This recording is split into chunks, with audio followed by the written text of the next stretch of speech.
بسم الله الرحمن الرحيم الحمد لله والصلاة والسلام على رسول الله وبعد. Euthanasia, also more famously known as mercy killing, is a practice whereby assistance is given to a person to die painlessly, and not just a person. We use this word when putting down animals as well. So, death painlessly by his or her own hand or at the hand of someone else in order to relieve them of further acute pain, which is associated with an incurable disease. Okay? So there are a number of ways which it's possible to go through mercy killings, either by administering a lethal drug, seems to be the most famous one, or withdrawing from life support equipment without which a person would not be able to stay alive, such as ventilator, resuscitators, or withholding treatment that they will not be able to live without. Some physicians believe that there is a humane motive for such euthanasia, since it is intended to end the patient's torment and suffering, and perhaps the suffering of his or her family, relatives, those in charge of the care, etc. Now, obviously, there are different forms of euthanasia. We'll talk first about the non-consensual ones. So it would be prohibited for a physician or any other person to end the life of a terminally ill patient, whether by injecting them with a legal drug or suffocating them or by any other means, even if genuinely the motive is out of compassion and mercy. Okay? I might add on this that in the case of life support equipment, especially if a person is in a coma, then even if, let's just assume, even if they've like made this part of their will or made it very abundantly clear in their life that if I were to go in a coma, you will not remove me from life support. Okay? It's not in that patient's hand much anymore. The family or whoever is the next to kin, the body, if they think and if they decide that there is no need for life support anymore, there's no chance, or it's becoming a financial burden on the family, then they can remove him or her from life support, even if in their life they made it feel that they don't want that to happen. Okay, especially if the person in coma didn't have their own money to begin with,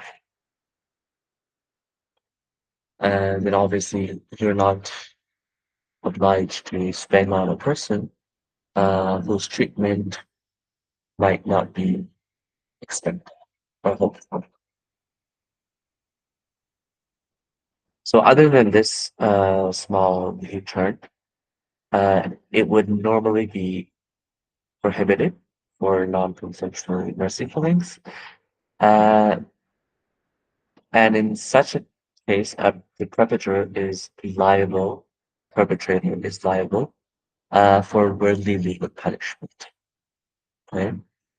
And is also under the threat of divine punishment in the hereafter for intentional killing of a human being without a just cause. So you might feel compassion and mercy. The other person, on the other hand, although they're in pain, but they're quite hopeful that this pain might go away.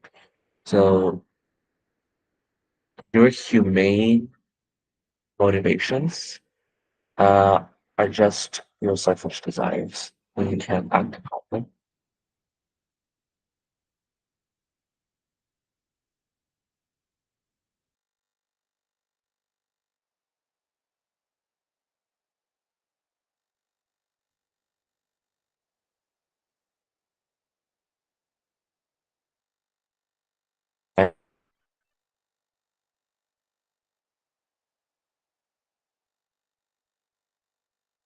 Right?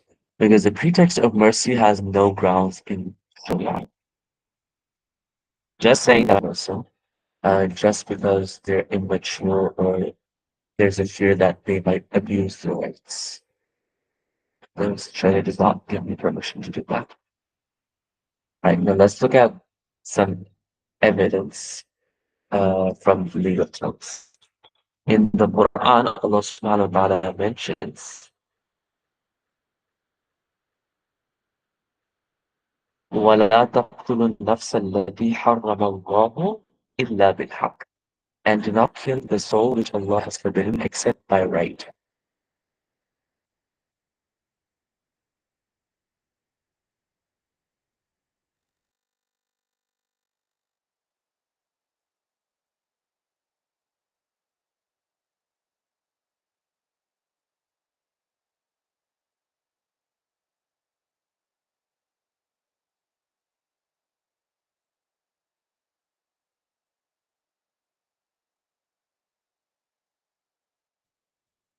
And whoever is killed unjustly, وَمَنْ قُتِلَ, well, or if a married adult has committed zina, for example, or if someone uh, is accused of, not just accused of, and also when charged with highway robbery, these people will also be killed.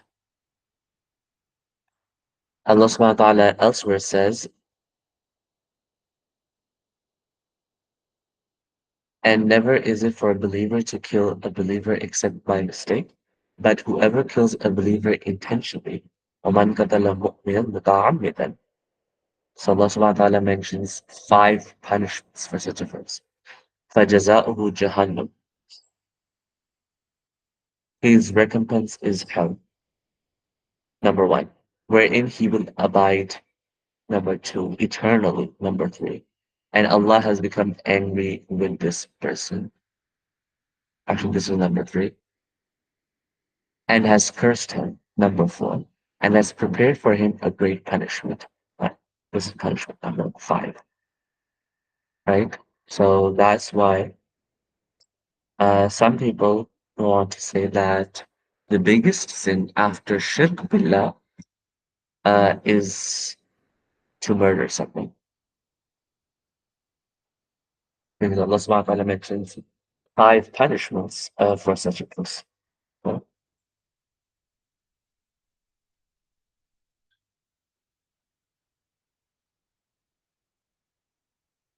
So the phrase in this ayah, never is it for a believer, indicates prohibition, and it implies that it is not ever correct under any circumstance to kill a believer except by mistake. So obviously you had nothing to do there.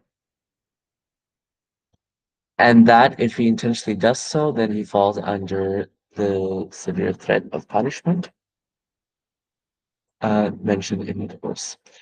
Now, if you look at the Sunnah, we'll find many hadith of the Prophet ﷺ that indicate the same thing, that it is forbidden to kill a person whom Allah has declared inviolable without a just cause. So take the hadith of Abu Hurairah anhu, mentioned in Sahih Bukhari and Muslim,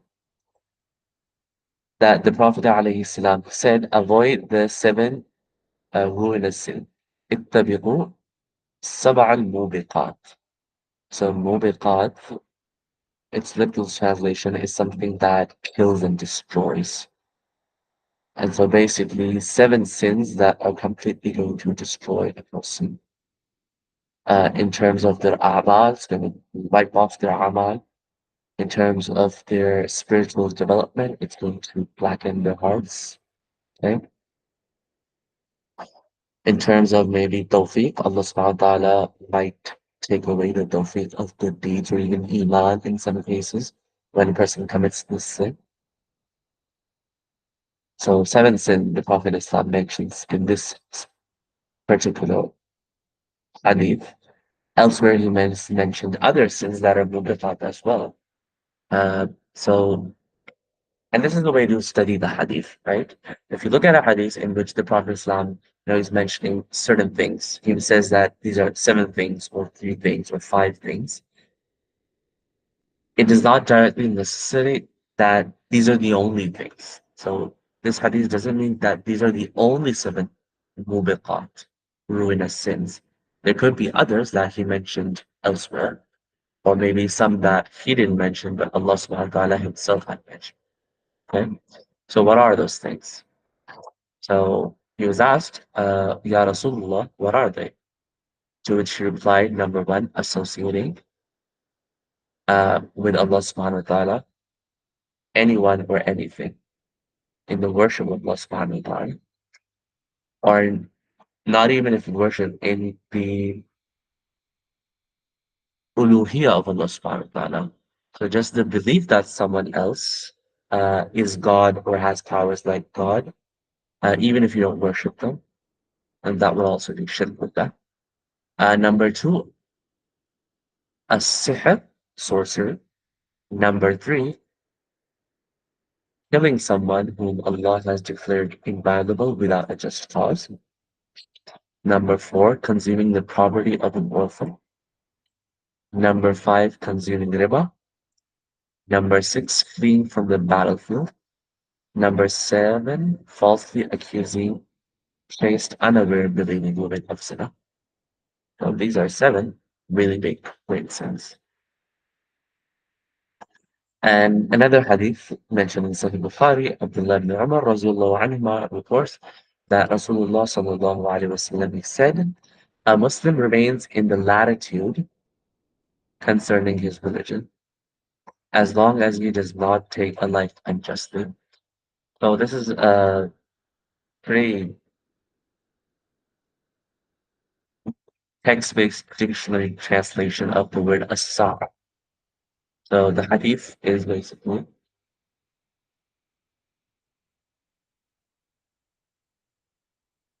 al-mu'minu fi sa'ati dinihi. The word sa'a from al-wus'a, it means expansion. It means the openness of the deen. Or in this case, in the mercy of the deen. Okay? Or in the greater area of the fiqh of the deen, which means that as long as you don't take someone's life, you will remain in the mercy of the deen. In other words, your life is protected, your wealth is protected, right? Your dignity is protected. But once you take a life, uh, uh, all those protections, all those hukuk that you had, that wus'a that you had at deen, that's going to be taken away from you as a punishment. Right? So that person might be liable for qisas, might be liable in some cases to pay blood money. And you can imagine if someone ends up taking a life of someone, how society is going to view them. And the Sharia is not going to tell people not to view that person as a killer, right? Or just to forgive him. There will be social repercussions, and the Sharia does not defend someone who murders someone. In fact,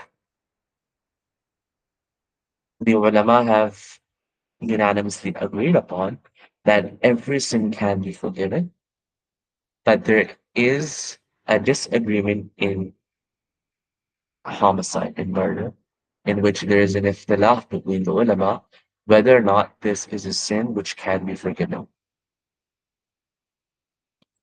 So this is the severity of taking someone's life.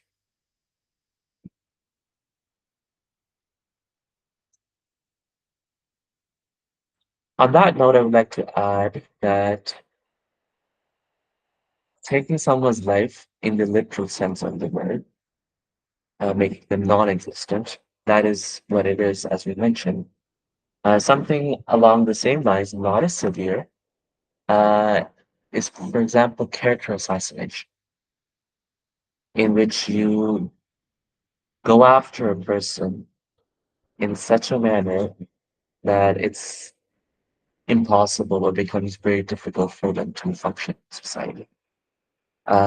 Everybody's accusing them of something they did not do, and they're picking their personal lives apart, something that will happen in politics a lot, right? So I'm not saying that it's akin to murder, obviously not, but considering the maqas of the Sharia and حفظ العرس, protecting people's uh, dignity, is something that the Sharia really wants.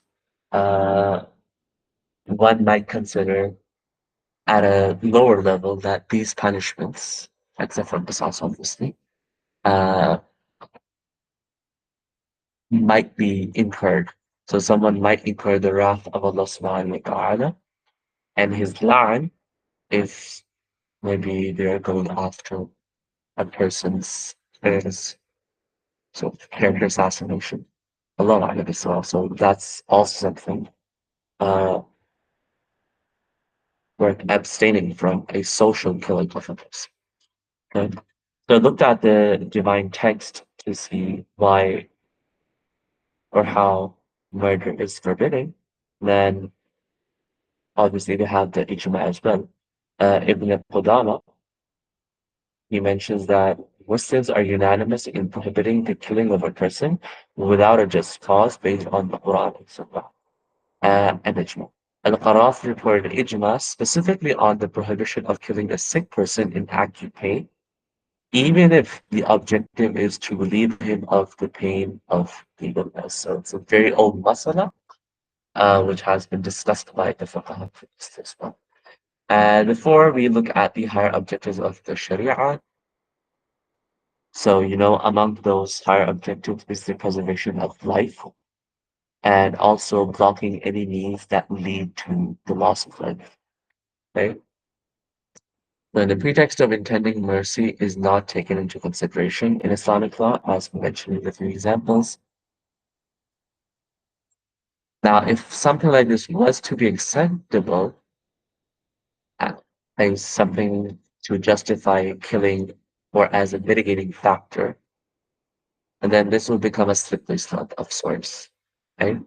You could literally uh, just argue mercy in anything, and that will be very difficult to prosecute murderers.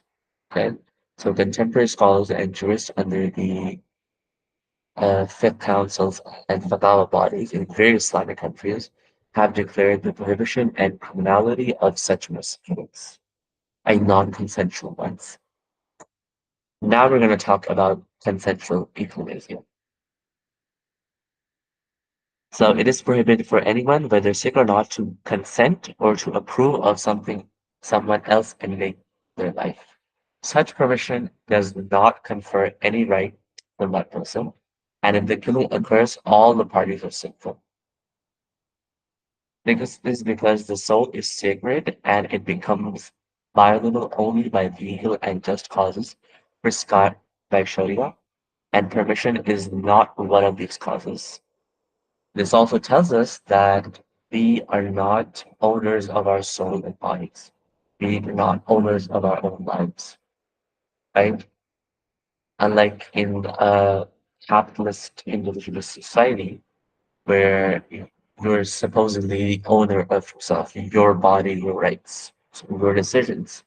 That is not the case if you are a Muslim.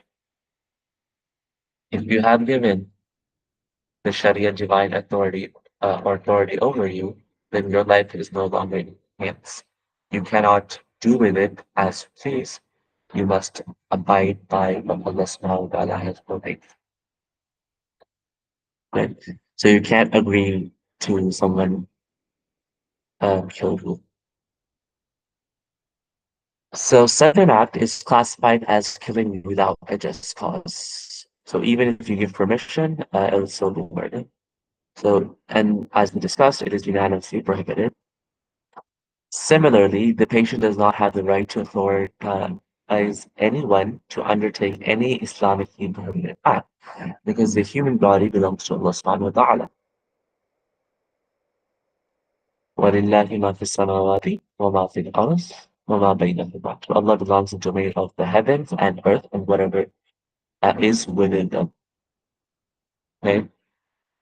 And another verse, more clear in this example, إِنَّ اشْتَرَى مِنَ الْمُؤْمِنِينَ أَمْوَالَهُمْ وَأَنفُسَهُمْ بِأَنَّ لَهُمُ الْجَنَّةِ. That Allah subhanahu wa ta'ala has bought the wealth of the mu'min and the life of the mu'min in exchange for the Jannah. So we've already made a transaction with Allah subhanahu wa ta'ala. That if we want Jannah, all belongs to Him and we will use all it, our wealth and our health, as He wishes. So regarding these verses, no one has the right to use anything in the way prohibited by the owner, which is Allah subhanahu wa ta'ala. So Muslim scholars are in consensus that it is prohibited for anyone to kill himself or someone else without a just cause.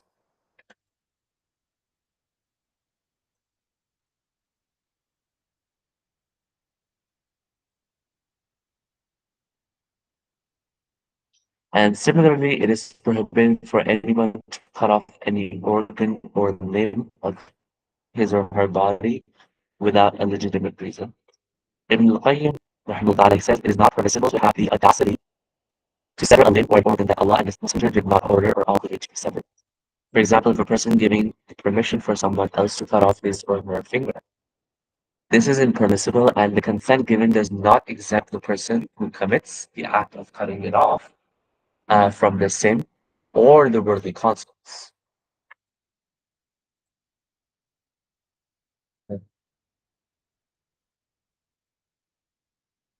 The exception of life support, especially when the person is in the trauma, is something that we discussed previously.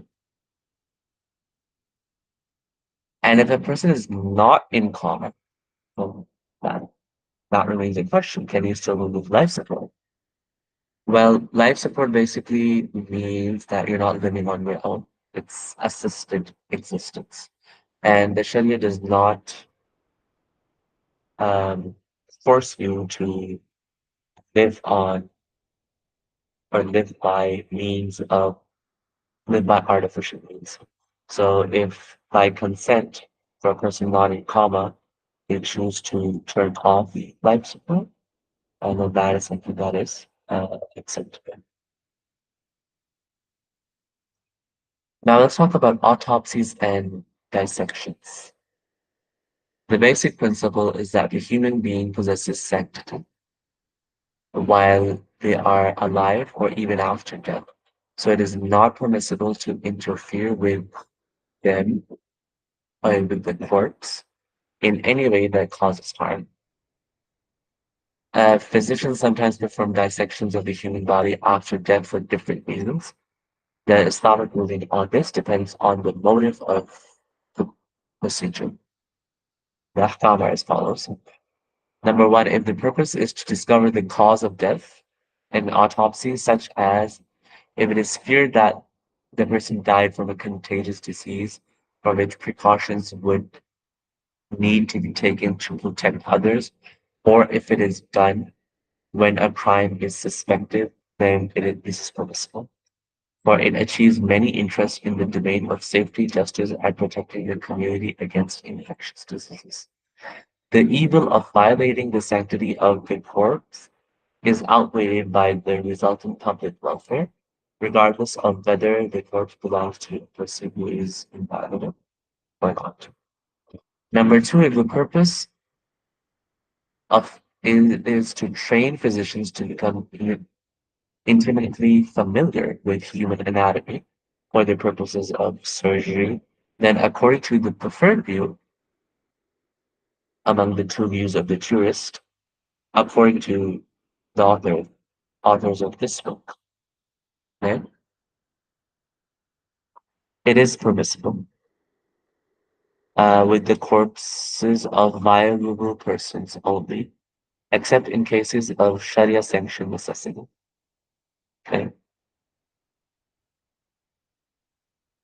So the fatwa permissibility was issued by numerous juristic bodies, including the following: the resolution of the Council of Senior Scholars in the Kingdom of Saudi Arabia.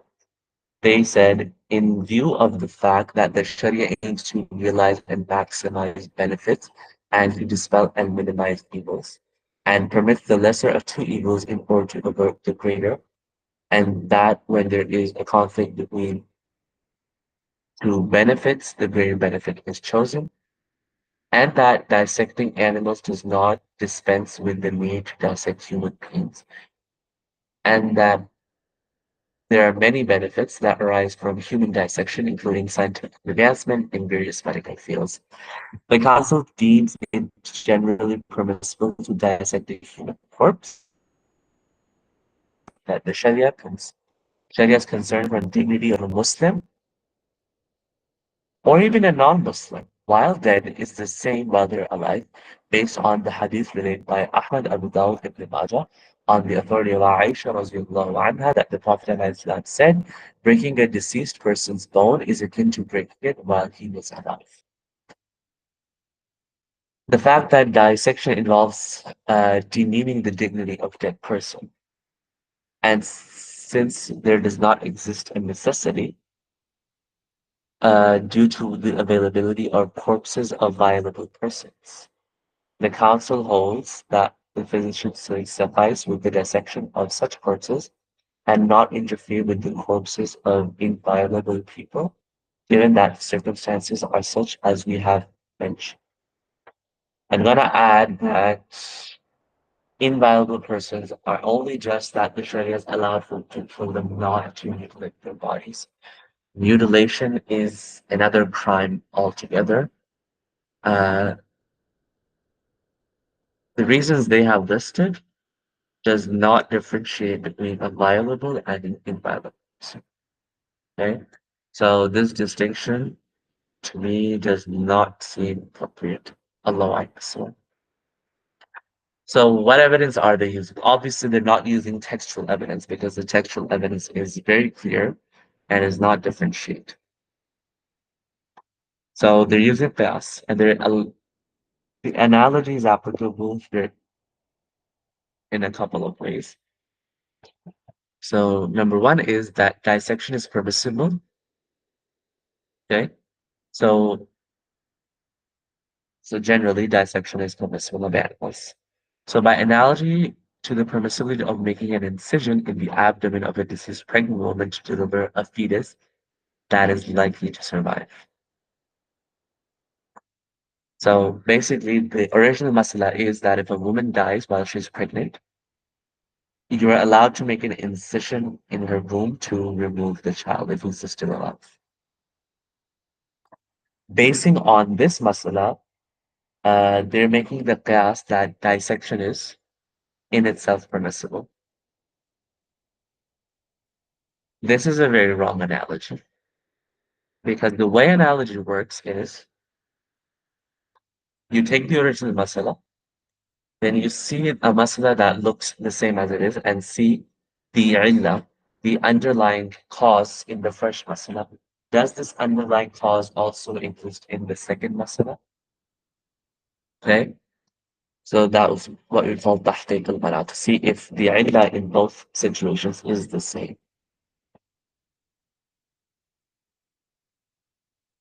They haven't mentioned what the underlying cause for making an incision in the deceased pregnant woman is. And to generalize that very specific situation into just saying that dissection is permissible, that is a false analogy. Okay. Number two, dissection is permissible. That is the new outcome they're saying. By analogy to the permissibility of cutting open the belly of a deceased person to retrieve stolen property that he has swallowed to fulfill the needs of the living person by returning their property to him. Right? Again, same problem with this analogy that you are overgeneralizing something without, well, over here they do mention the cause. Uh, it is that you fulfill the need of the living person. In that case, you could also say that they mentioned the cause in the first example as well. It is to deliver a baby that is likely to survive, is saving a life. So saving a life and returning the property of someone that belongs to them. In other words, to give people their rights. So that is the underlying illah, which they're using to generalize dissection. So now they're explaining their illah further. A similar interest is present in the case of the dissection for teaching purposes, because the objective is either saving the life of a future patient,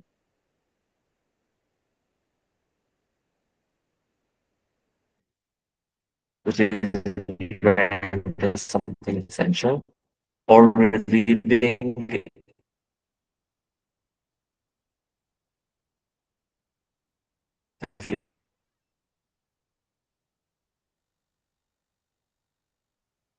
your patient of the pain associated with a disease to society. That is something that we're going to use in order to allow dissection. Now, at some point in time, you might consider we have other means. You needed to explore the body. Now, with the MRI imaging, AI 3D models, and previous knowledge of human anatomy and progress in manufacturing, such that we're able to create, uh, maybe if not 100%, 80, 90% accurately, the anatomy of humans by using other objects like plastic or other materials. Would it still be permissible in this day and age with all such advancements? Would it still be permissible to dissect a living being? So that is a question worth considering. Second set of evidences that they used are general principles of the Sharia. The general principles and objectives of Sharia indicate that when there is a conflict between two interests, the stronger one is given priority.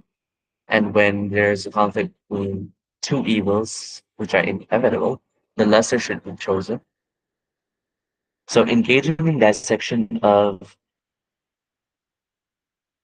for the purpose of instruction, it has general public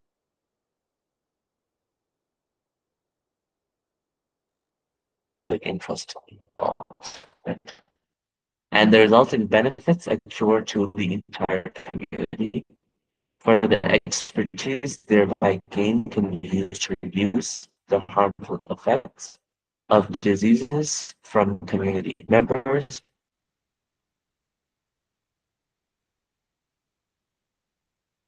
and to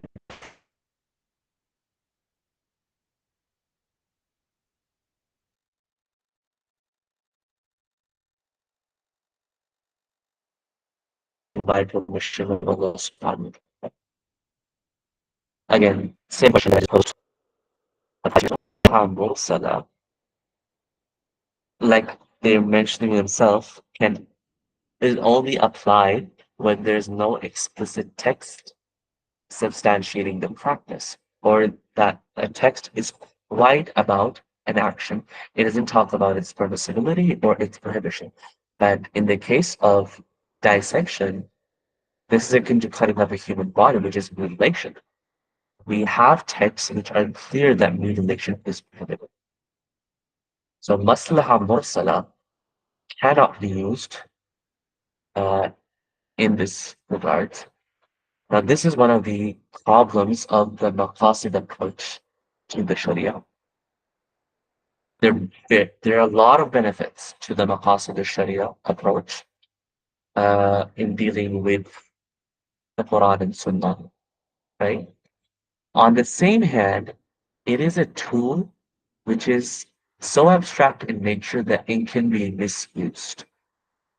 One of the ways it's misused, and I think it's important for us as students of sacred knowledge, especially students of fiqh, to realize this problem, is that because the concepts are so abstract, uh, that's number one. And number two is because of the subjective nature of the application of the maqasid. People can go so far ahead to as uh, nullify the ahkam of the direct verses of the Quran and Sunnah just by figuratively imagining that there is some maslaha, public welfare, or some kind of welfare behind this hukum. So take mutilation, for example, the Prophet Islam, he makes it very clear that mutilation is not allowed. It is a sin. Okay. Here, the Maqasidi approach person, just like they're applying over here, might go and say, well, the reason behind not mutilating bodies at that time because it served no benefit. Okay. Or because it was of the dignity of that person. But when you have colliding maqasid, the dignity of a person and the life of communities, you are allowed to give one preference over the other. Or in other cases, the life has more value over the dignity of a person. And so that's why saving lives comes first. And so because surgery and autopsies and these things uh, are targeted to saving a person's life, they come before a dead person's dignity. But they can reason like this. Or the other reasoning that it served no benefits then, but it serves benefits now. That's why it should be allowed. And so these kinds of reasonings, you really don't know why the Prophet Islam said that don't do nafla. You don't know why Allah subhanahu wa ta'ala has prohibited it. So imagining these ideas behind the ahkam and then trying to prove that, well, now these ideas no longer exist, so this hukm should no longer exist. So this is the kind of trend that a person who is closely linked to the maqasid approach when applied to fiqh um, can push towards this, lean towards this, right? So although it is something that the fuqaha have always considered, they have not considered it to the extent that people use it today. If you look at it philosophically, literally, this is a tool that can be used to promote individualism, hedonism, uh, and everything to do with the utilitarian philosophy. So, great caution needs to be taken when you are applying the Maqasid.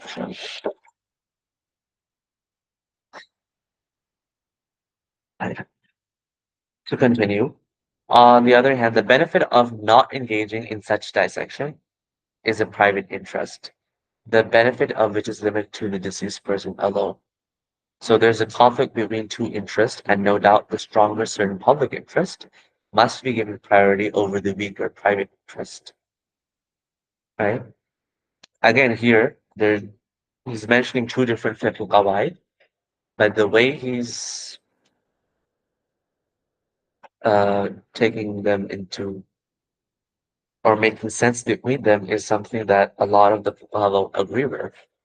Yes, generally public interests are over private interest, not in every case. Not in the cases where the Sharia has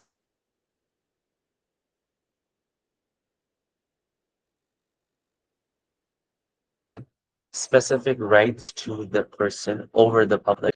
That is public interest has override someone else's right?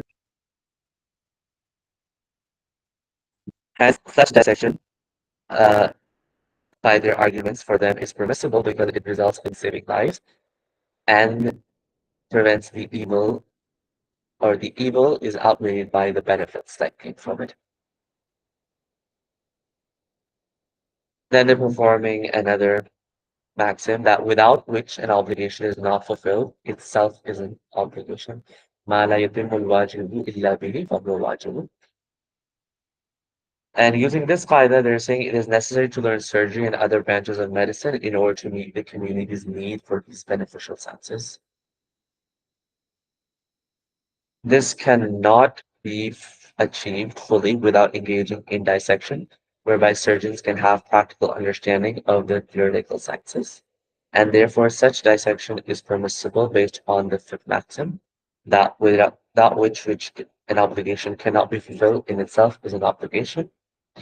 It is not an obligation that you try to keep people alive up until their 80s and 90s, in which All their peers have died out, their health is no longer in condition, but you're somehow sustaining their life and making them more miserable. So that is not something that is wajib in the eyes of Sharia. Living a really long life is not something that the Sharia deems wajib. Okay? Living a good life is something that the Sharia asks us to aim for each, for every next day to be better than the one before it. That is what the Sharia wants, not for you or me to live a very long life. But obviously, they're placing conditions for the permissible of dissection, because if you don't, then who knows what's going to happen. Scholars have laid down the following conditions for autopsy to be permissible. Number one, the death of the person whose body is to be dissected must be ascertained before starting. Number two, it is necessary to obtain the consent of the family of the deceased person whose body will be used in dissection. If his identity is known, then consent can be obtained before or after death. However, consent is not required in the case of unidentified corpses. So this clear distinction between the two kinds, uh, this discrimination is unfounded in Sharia. Number three, there should not be any financial compensation involved. Number four, the dissection should be limited to the extent of necessity. So it is not permissible to cut more than is required. Number five, the remainder of the corpse should be buried because the general rule is to hasten the burial of the deceased. And number six, there must exist a necessity to perform the dissection. Wallahu subhanahu wa ta'ala a'lam.